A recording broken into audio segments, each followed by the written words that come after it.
बिस्मिल्लाहिर्रहमानिर्रहीम, अस्सलामुअलैकुम। उम्मीद है कि यूट्यूब फैमिली आप सब खैरियत से होंगे। आज की वीडियो का आगाज़ इसी दुआ से करती हूँ कि अल्लाह ताला आपकी और मेरी तमाम नेक और जायज़ ख्वाहिशात को पूरा करे और हमें कामयाबियाँ अता फरमाए। आमीन सुम आमीन।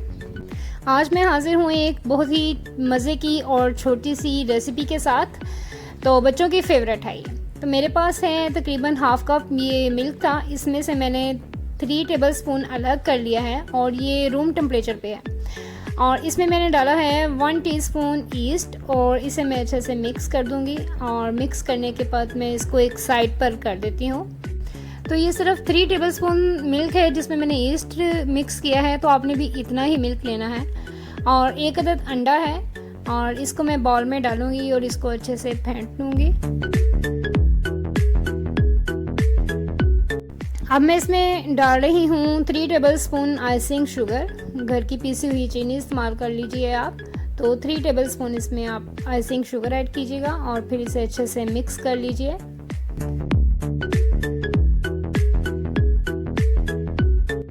चीनी अंडे में मिक्स हो चुकी है। अब जो दूध था मैंने जिसमें ईस्ट मिक्स किया था वो भी मैं इसमें ऐड कर रही हूँ और इसे अच्छे से बीट कर लेती हूँ, ये एक साथ यकजां हो जाए।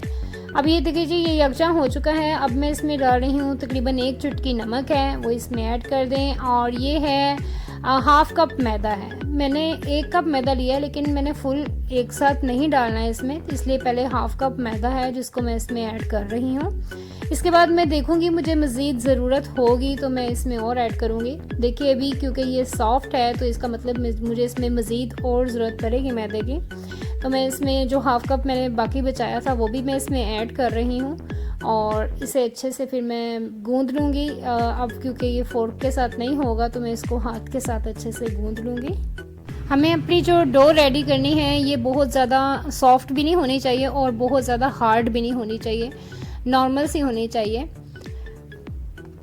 और अब मैं इसमें ऐड करूँगी 3 टेबलस्पून कुकिंग ऑयल। आप घी का, मक्खन का, किसी भी चीज़ का इस्तेमाल कर सकते हैं।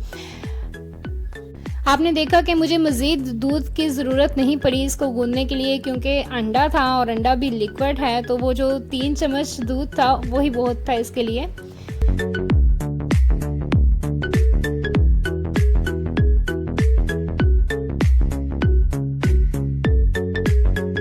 अच्छे से गूंदने के बाद अब मैं इसको तकरीबन 30 मिनट के लिए रख दूंगी एक साइड पर। अब ये देखिए जी, 30 मिनट के बाद मेरी डो जो है ये कितनी फूल चुकी है और फ्लफ़ी सी हो चुकी है। इसे एक दफ़ा फिर से अच्छे से गूंद लीजिए और 10 मिनट के लिए फिर से आप रख दीजिए। अब 10 मिनट के बाद किसी भी स्लैब पर या आप कुकिंग ऑयल लगा लीजिए या फिर आप मैदा डस्ट कर लीजिए और इसको बेल लीजिए। इतना सा बेलना है आपको, इसकी मोटाई इतनी रखनी है जिस तरह तैयार नान होता है ना, जितनी मोटाई उसकी होती है बिल्कुल उतना मोटा आपने इसको रखना है। बहुत ज़्यादा बारीक नहीं करना और बहुत ज़्यादा मोटा भी नहीं रखना। अब मैं इसकी कटिंग कर लूँगी। इसकी साइड से हम निकाल लेंगे एक्स्ट्रा पीस जो है और उसके बाद जो शेप उसको देनी है मैंने उस तरह से इसकी मैं कटिंग कर लूँगी। तो जब तक मैं कटिंग कर रही हूँ तो जिन बहन भाइयों ने मेरे चैनल को सब्सक्राइब नहीं किया वो जल्दी से चैनल को सब्सक्राइब कर लीजिए और बेल आइकन को प्रेस भी कर लीजिए। अब मैं कटिंग कर चुकी हूँ इनकी और एक पैन लिया है मैंने, इसको ग्रीस किया है। हल्का सा ऑयल लगाना है आपने और इसको रखना है बिल्कुल हल्की आंच पर, बिल्कुल हल्की सी आंच पर। मैं आपको बार बार बता रही हूँ, ज़्यादा तेज़ आंच पर ये जल जाएंगे। बिल्कुल हल्की आंच पर 3 मिनट एक साइड से पकने के बाद फिर इसकी साइड पलट दीजिए, फिर कवर कर दीजिए और फिर इसको ओपन कीजिए और फिर इसकी साइड अगेन पलट दीजिए और इसको चारों तरफ से पकाना है आपने। साइडों से भी इसको इसी तरह से आपने पकाना है।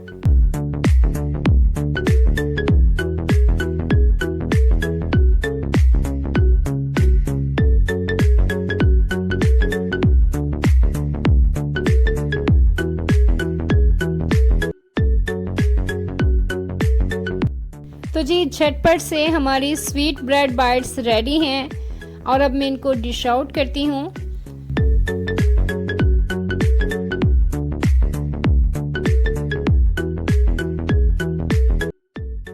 आप इनके साथ अपने टी टाइम को एंजॉय कीजिए। गेस्ट आ रहे हैं, आप उनके लिए बनाएं, बच्चों के लिए बनाएं। और बच्चों के लिए अगर आप बना रहे हैं तो इसको चॉकलेट सिरप के साथ सर्व कीजिए।